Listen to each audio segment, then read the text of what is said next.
Welcome, everyone, to the C-Suite Sales and Marketing Perspectives podcast. I'm Steve McDonald, your host, and today we've got a very special guest, Christine Ravanat. Now, Christine, you're a Chief Marketing Officer, and you're a part of the Expleo Group, and I'm going to let you explain a little bit more about you and who they are. But what I'm really excited is you're helping us today kick off a whole series on the revenue logic of customer obsession. How does that impact our entire go-to-market strategy?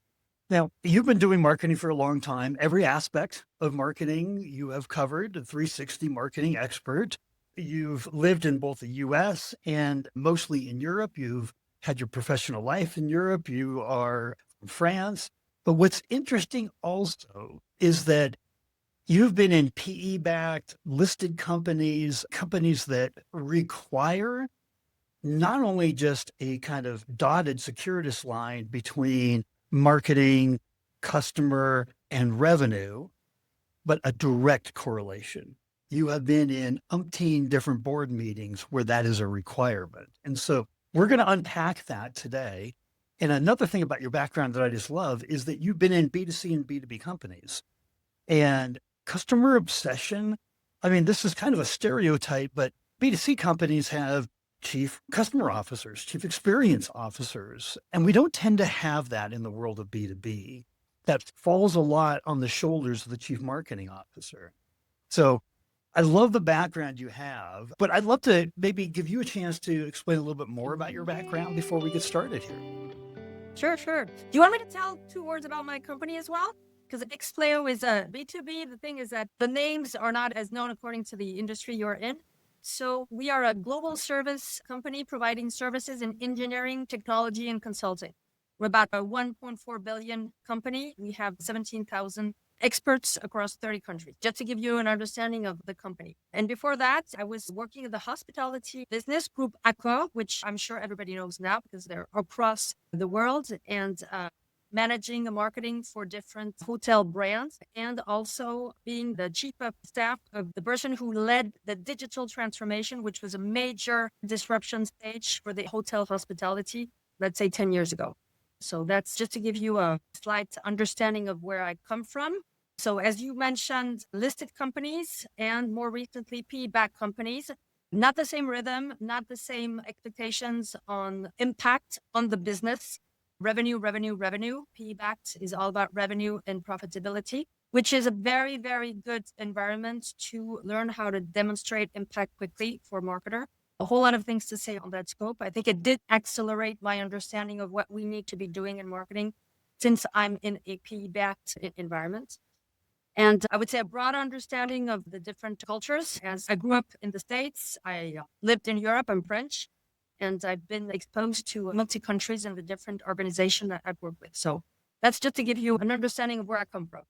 Fantastic. I'm going to dive right in. And the idea, I'm just going to lay the foundation for customer obsession. A couple of years ago, Forrester did a customer obsession study, and they found that less than 3% of companies were actually customer obsessed.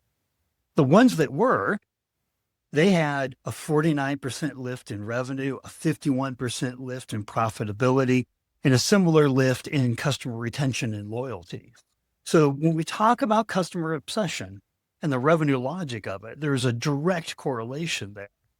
And a couple of other things, McKinsey had a study in, I think it was 2023, they found out that only 15% of companies were actually using the voice of the customer to help make strategic decisions. This leaves a big void, a big gap right in the marketplace. I would love to hear just at the start here from you, what does the revenue logic of customer obsession, what does that just mean to you when you think about that kind of a phrase? The first thing which comes to my mind is that there still is a pretty big gap between how you approach this in B2C organization and in B2B organizations. I'm going to talk a little bit more about where we stand in B2B because this is where I currently sit, and this is where I think there's still much to do. In B2B, salespeople, delivery people, they all have the feeling that they know their customers very well because, at least in our business, it's a service we provide in the long run. It can be a 3-month, 6-month, a year or two product. So everybody's convinced they know the customer by heart. The reality is that they know the customer for a specific offering they're delivering. They know specific people in that organization, which end of the day just makes an understanding of the customer, but just one chunk of the customer. And usually those B2B companies, they're missing the whole other spectrum of what the company could look like. Where could we be pushing other offerings? What are the stakes of the company beyond what we are currently doing? Okay, we know the head of R&D, but do we know the head of IT? No, we don't.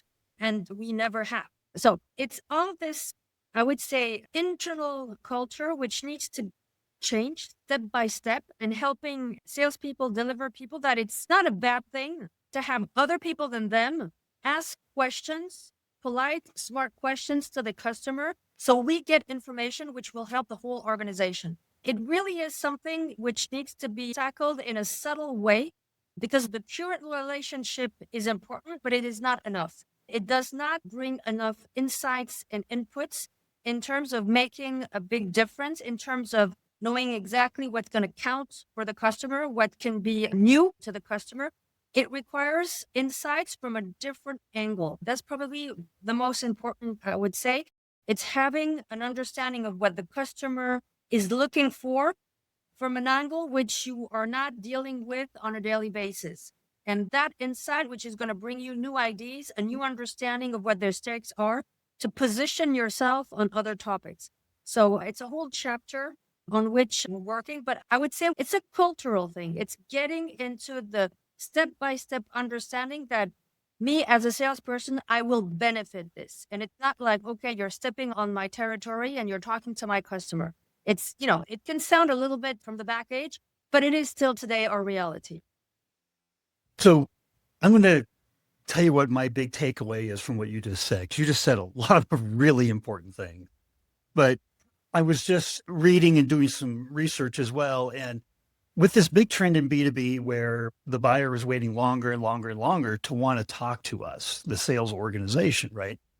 That what ends up happening is they've made their short list, they've decided what they think they want, and they're in a validation mode.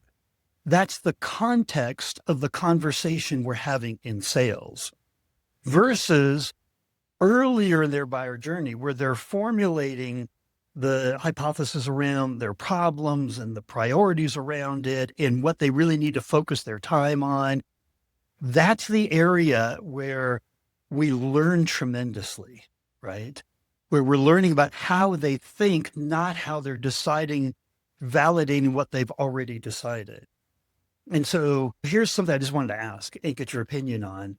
Voice of the customer and understanding that is so important.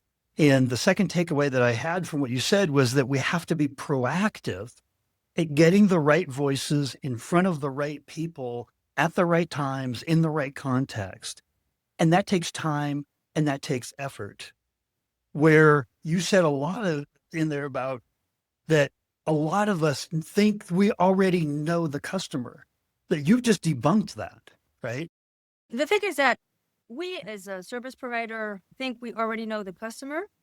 And the reality is that the customer thinks they already know us, but they only know us through a specific angle. So it's kind of two different angles, which can totally miss each other. When it comes to selling like big deals, usually you have a whole lot of people involved in the process of the purchasing. But actually, before even buying, they already have their set of supplier, their potential set of supplier, and they have those in mind since months already.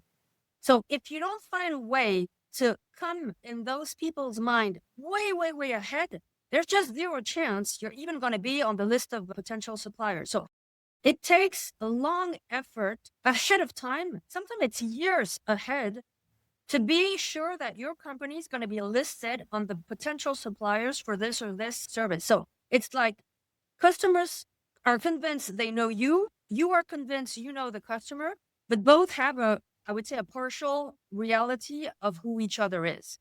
So when you look at that, you say, I mean, there's so many holes to which we can fill. So it really takes a strategy, and it's not a short-term strategy. It's a midterm, sometimes long-term, according to the length of your purchasing cycle. But it is an effort which needs to be understood from the top of the organization. If you don't have your CEO who's sales minded and you don't have a chief of revenue or sales head who has that understanding, it's not going to happen. It really needs to come from the top. It needs long-term investment in terms of relationship, touch points with different people, not just the one who's going to buy, but the ones who work on the strategy. So it also means that usually you need to have salespeople who are able to talk to C-levels.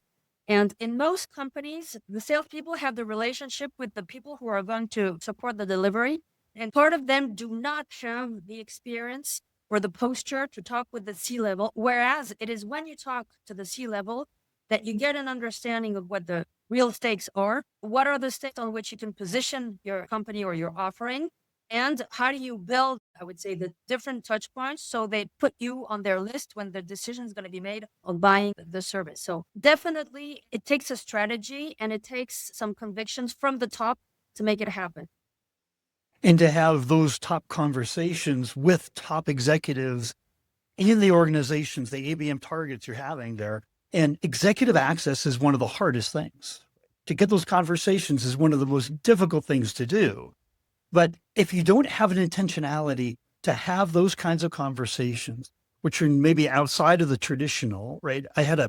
About 8 months ago, I had on a 4-time B2B CRO, and he was all about the voice of the customer. And he said, but let me tell you, Steve, he said, I'm talking about conversations with the customer outside of the sales environment, outside of where they're being pitched, right?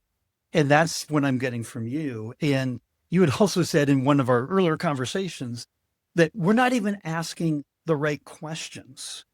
It's different in what are the questions that we should be asking, right? We're opening up a whole area here of insights in learning. And what is it that we should be learning? What are the questions we should be asking? We should be asking questions which give us information on the bigger picture. We tend to be very focused on, the direct information we're looking for. Do you need this or that?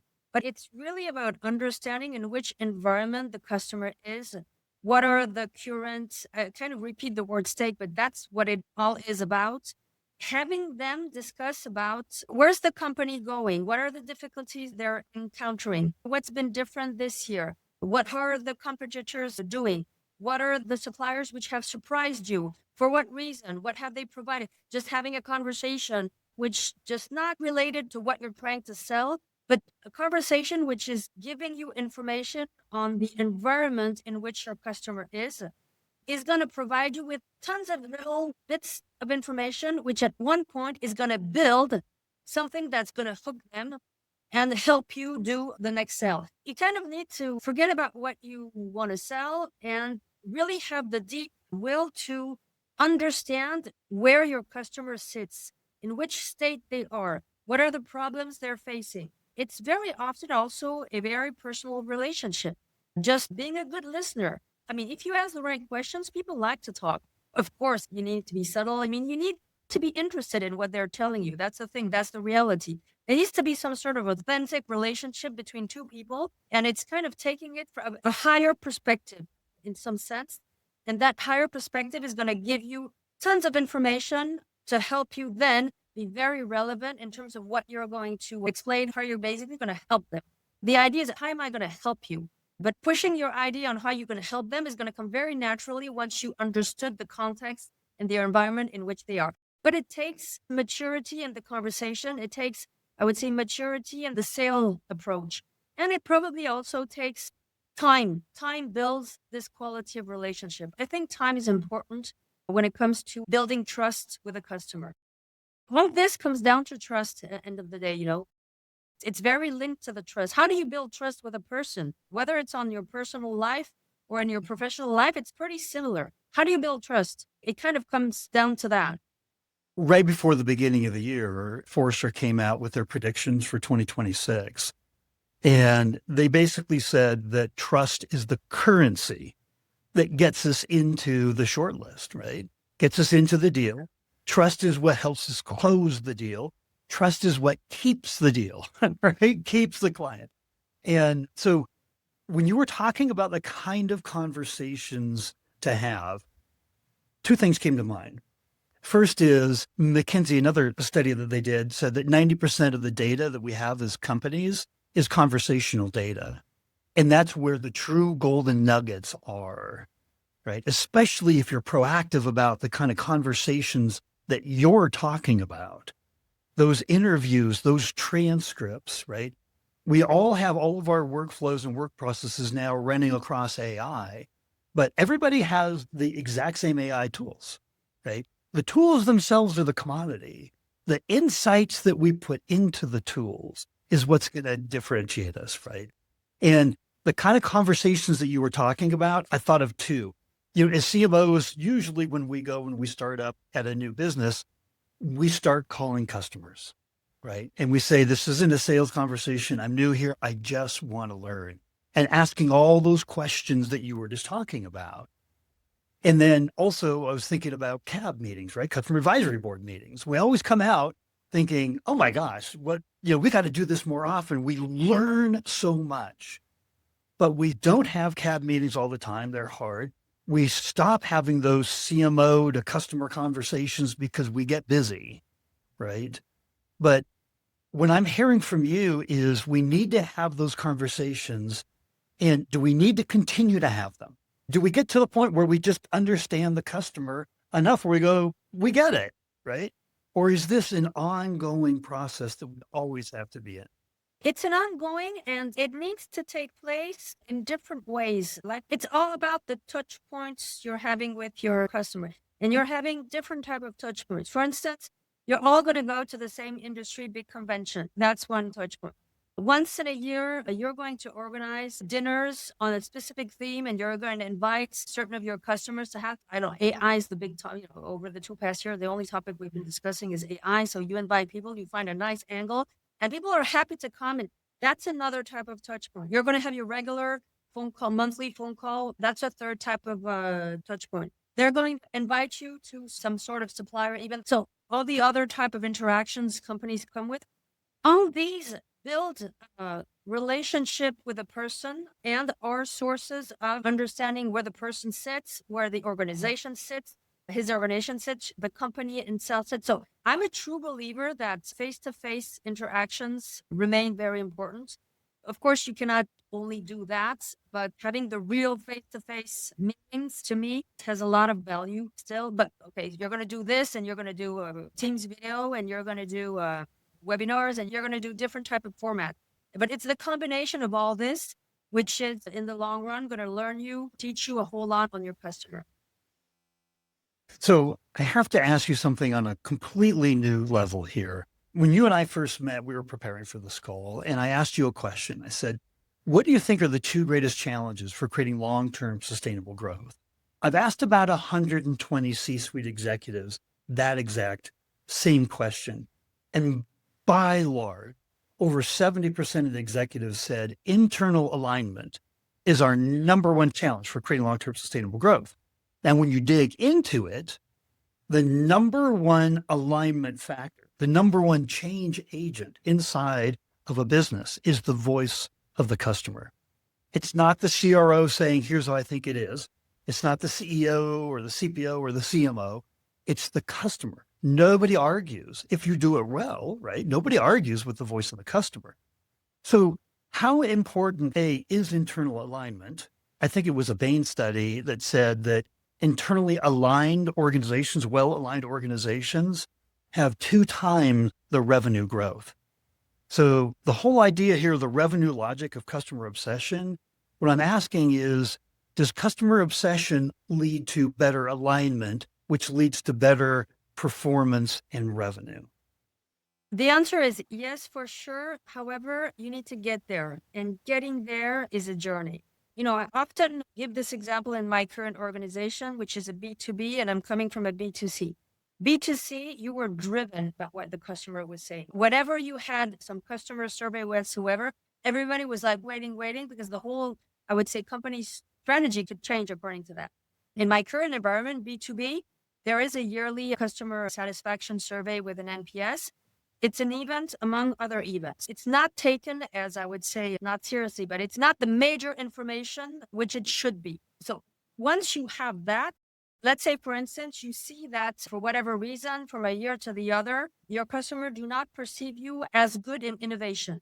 In my business, wow, that's a big major information. And an information like that should stretch to the CEO taking some decisions. And then, okay, what does that mean for or R&D? What does it mean for how the speeches or salespeople hold in front of the customers? The offerings, which how do we present our offerings? Do they not look innovative enough? I mean, it should drive all that, and everybody kind of aligns behind this perception the customer has of us. So this is where we should be going, but all the companies do not have that maturity. And I would say B2B, there's a lot of different industries in B2B, but I tend to think that it's changing now. There's something about B2B organizations which make them accelerate and become more and more customer focused. They were mostly coming from the strength of the product was the number one asset. The product did it all. I mean, the product did it all, and that, kind of held them for like 20 years. It's a bit different today. It's been different for a couple of years. So they're coming back to some foundations of what marketing is about and how you should be listening, anticipating, paying attention to what your customer says. But I would say there's kind of a discrepancy between what B2C knows and what B2B is rediscovering. Rediscovering in its own way. It's not exactly the same way. You don't do it the same way. I would say it's probably even more interesting because now with all the digital, you can have very personalized information. I mean, you can be so thin in terms of understanding what within a company, let's say you have 5 stakeholders in the company, you can know exactly what each of those 5 people, what are their worries? What do they wake up every morning and think about? And even what are their objectives by the end of the year? You can even get to know that. So how much more do you need to show up and say, I can help? If you're able to tell me I understand what your problem is, you want to listen. You'll decide to go ahead or not, but at least you're going to want to listen. So I think B2B is in a great moment right now. There's so much we can do. A big takeaway is that culturally, customer obsession isn't as naturally occurring in B2B organizations as it is in B2C. Like you come out of like a Procter and Gamble and everything's about the customer. The customer is first and foremost. Amazon, they still do this. I interviewed somebody just over a year ago who was at Amazon. They had this empty chair policy where every meeting, physically or online, had an empty chair. And that empty chair represented the customer. So like this could be a pricing meeting, it could be a distribution meeting, but if the customer were here with us today, how would that impact the decisions that we're making? It seems like what I'm taking away from what you're saying is we need to be more culturally obsessed with the customer inside of a B2B organization. Is that a good takeaway from what you've been saying? Yeah, definitely. And you usually, B2B, you do not approach the customer in a mass. You approach the customer in specific persona. I would say the difference you can get into understanding and hearing that voice for sure. As you know, what we're saying, this new way of seeing the customer and so on, what I've experienced in this B2B environment is that unless you are able to demonstrate that what you're saying, what your approach has a direct impact on business, you're not going to be heard. You need to be able to do things which are going to demonstrate, your impact on revenue. Otherwise, you're not going to get much backing internally. So it's very important that marketers manage to track what business has been influenced by their initiative. That is key because if you want to sit on the board and if you want the board to listen to your voice until you are able to say, okay, this year, because of the different marketing initiatives, we've influenced 8% of the revenue generated. You're not going to have the same weight as if you can just talk about, okay, I've developed the brand awareness, that amount of digital impression, and we had that number of articles in the press. They're going to listen, but it's not going to resonate as much as how much you impacted the business. All the other KPIs are super important, but they're super important just for me to drive by teams. They're not that important for the extended excom. What's important for them is how much did you help us bring business? And once you're able to demonstrate that, then you start to have people listening to what you're saying when you're talking. We need to listen to the customer much more. We need to be focused on understanding it per industry, what their main stakes are, or offerings well positioned according to what they're going to need, and so on and so on. to be able to have an ear of the CEO, the sales head, and so on, you need to, first of all, be able to demonstrate that you're bringing business. That's my learning from the past years. Absolutely. You've got to translate everybody, a CFO, a CEO, the board, they're going to look at whatever you're doing in marketing very different than we typically look at it ourselves, right? So I would love to ask you, we've talked about so much, but if there was one takeaway that you wanted the C-suite executives are going to be consuming this podcast to take away from our conversation, the most important thing about the revenue logic of customer obsession, what would that be? Marketing and salespeople need to team up to make it work in a way that functions for each organization. There's no miracle recipe, I think, to have a marketer and a salesperson to work together. But, this has been an everlasting story of how do you have those two groups of people working together. I think that now, because of AI also, which can ease the work of everybody, it's probably easier and there's probably a better understanding from each party of what they can benefit from each other to make the impact on the customer. So I would probably recommend to make those two groups of people work, spend time to make them work efficiently together. And the consequence of that is that you're going to be able to demonstrate that there is impact on the revenue. If they're split away, you're going to have problems in your tracking. You're going to have problems in understanding the reality of this and that. You're going to spend your time trying to reconcile information. Whereas if they understand that it's a win-win, wow, it can be so powerful. And everybody's going to be proud of saying, okay, we've influenced that amount of business thanks to the marketer. And overall, the sales team generated that number of revenue. And then everybody's proud. The salespeople's proud of the marketing team's proud of the sales team. And it's a collective win. So getting those two populations feeling as the right partners is, to me, one of the key to really growth generation. That's how you succeed diversification. That's how you succeed to enter into new markets. That's how you succeed into the same organization to address new stakeholders. It's very powerful. I have to tell you, Christine, that, the whole mission of our podcast here is to bring different voices from different C-suite executives across the board, from CEOs to CMOs, CGOs, CROs, you name it, and talk about how do we overcome our challenges in the world of B2B? How do we create long-term sustainable growth? And this kind of a conversation is just amazing. You were an amazing part of that, what I call the rising tide. If we all bring our ideas together, then we all benefit. And I just wanted to say thank you for coming on today. More than welcome. I love to talk about my job.